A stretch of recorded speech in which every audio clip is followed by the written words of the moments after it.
suggests that there is an urgency to the situation, and the priority is to get him there as soon as possible. We have Peter Mathews with us now, Professor of Political Science at Cyprus College, joins me now by Skype. What are your initial thoughts of what we're seeing play out? Because, of course, the timing of this is absolutely crucial. I mean, in many ways, what the president is COVID-19 diagnosis. It really just reflects what's happening in the country and in much of the world right now. But the fact that it's happening just a month out from the election. It's the October surprise. It's a horrendous situation and very critical, obviously, and it depends really crucially right now what happens the next couple of days or even a few hours from now. The fact that he's going to be transferred to Walter Reed is a major development. He could have been quarantined in the White House and waited it out there, but there's something else that's going on here. Now, it could be they're just taking very cautious about him being president, but still, you have to take these things very seriously, and you have to look at what is being put in place by the administration to make sure there's a smooth transition. Either the president stays in office smoothly and can carry out his work and his duties, or a transition to the vice president, which would call into question the 25th Amendment. There's provisions in there to do that. But it's very, right now we have to wait and see just for a little bit more. In terms of that potential transition, even if it is just temporary to the vice president, of course, that statement from the White House keen to emphasize that the president will be working out of the presidential offices at Walter Reed. Now, of course, it's not clear that his condition will allow him to be able to do that, but how quickly could we get a decision on whether he is incapacitated? I mean, do you think it will be more determined by whether he is responding to treatment, whether the fever deteriorates, possibly if he is conscious or not? Well, there are two ways to go, and there's the precedent. When President Reagan had to go in for surgery, he signed a statement, a letter saying that he's turning over power to Vice President George H.W. Bush for 8 hours, and then he would resume it after that. And it worked out pretty smoothly. That's one way to do it, where the president voluntarily signs a statement. Another way is when the president is incapacitated, and it seems very clearly that he is, the vice president has to lead on that and call the cabinet together, and then the cabinet has to vote by majority vote to proceed to transfer power to the vice president. And then when that happens, the president can challenge it. He was able to do that. He can challenge it. Then it goes to Congress to be voted upon by a 2/3 majority in each house to transfer the power over. So there are a couple of options here. It all depends on how President Trump comes through right now as far as his physical health goes. And we all do wish him well. He is the head of the country right now, the state. We need someone in the stability at this point in America. Speaking of wishing him well, Joe Biden has made a point of saying that it can't be a partisan moment.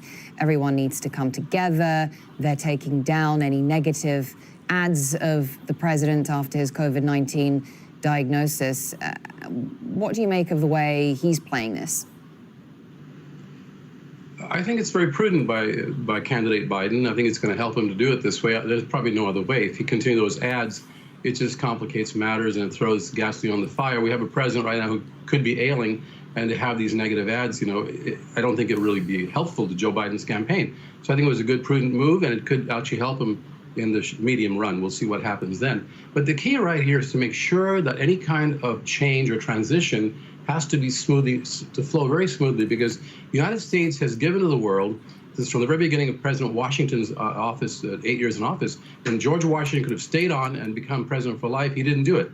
He stepped down, and that was the precedent for a smooth transition of power. Now, it's maybe a little early to talk about that right now, but also we should have that in mind as things develop, and could be very rapidly. I mean, COVID can attack overnight, and in 1 or 2 hours, someone can deteriorate very readily and rapidly. It's happened to many, even young people.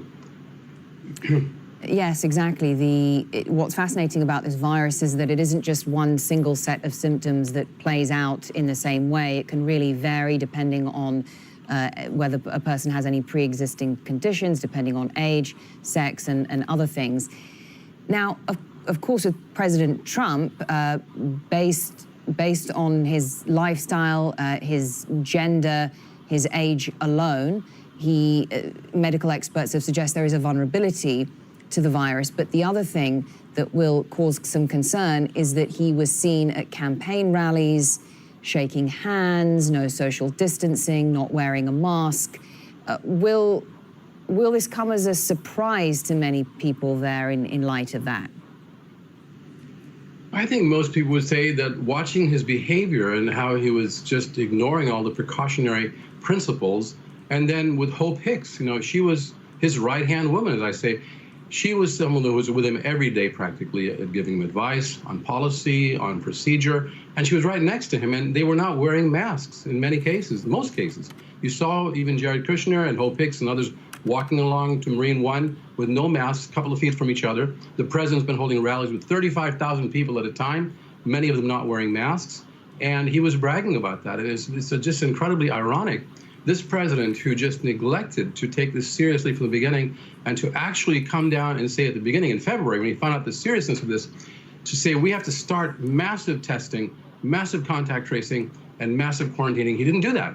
The South Koreans did it, the Germans did it, other countries did it, and they got it under control. So this is very tragic, and it's tragic for him on a personal level and for Melania as well. Well, that's right, because we were hearing the President Trump, particularly in the initial stages of the outbreak, downplaying the severity of the virus, but actually sort of continuously, virtually throughout the year, throughout the time that we have seen this disease take hold in the United States and much of the world. He denied the severity of it, declined to wear a mask, and even mocked Joe Biden for wearing a mask just recently. Could this perhaps, if there's one silver lining to all of this, perhaps change public perception about the virus in the U.S.? It certainly could and it should, and it depends on the people. There may be a few hardcore supporters of his who believe that this is all, a manufactured crisis, and they may continue not wearing masks. But I think the vast majority of Americans will say, and including a few people who changed their mind, who thought the other way that it wasn't such a bad thing, they'll say this is real. Our president has this now, and especially if something detrimental happens to him, God forbid, then it'll really wake people up. And I'm hoping that the leaders of this country, the medical leaders, will be listened to by the politicians. They haven't been listened to respectfully in any way that would actually carry out the policies. They haven't been. The politicians have to take these medical leaders, the experts, seriously now and start immediately pursuing policy that we know works. And I hope this will change the country. It has to do that. That's one of the fascinating things about the COVID-19 pandemic, particularly in countries where you have populist leaders. We have seen official institutions being undermined. We have seen quite a hostile atmosphere in some cases towards scientists, towards evidence-based science. And I suppose that approach has cost lives. Absolutely. It was a very horrible approach that these populists took.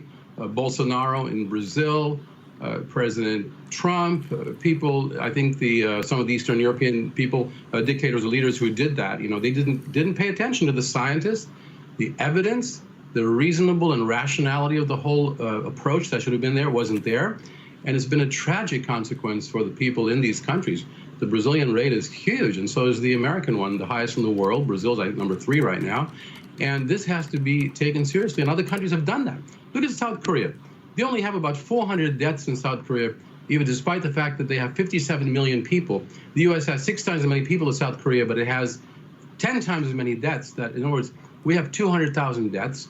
If we had the same number of deaths as South Korea, the same rate of death, we'd have only 2,000 deaths, not 200,000. And we didn't do what South Korea did.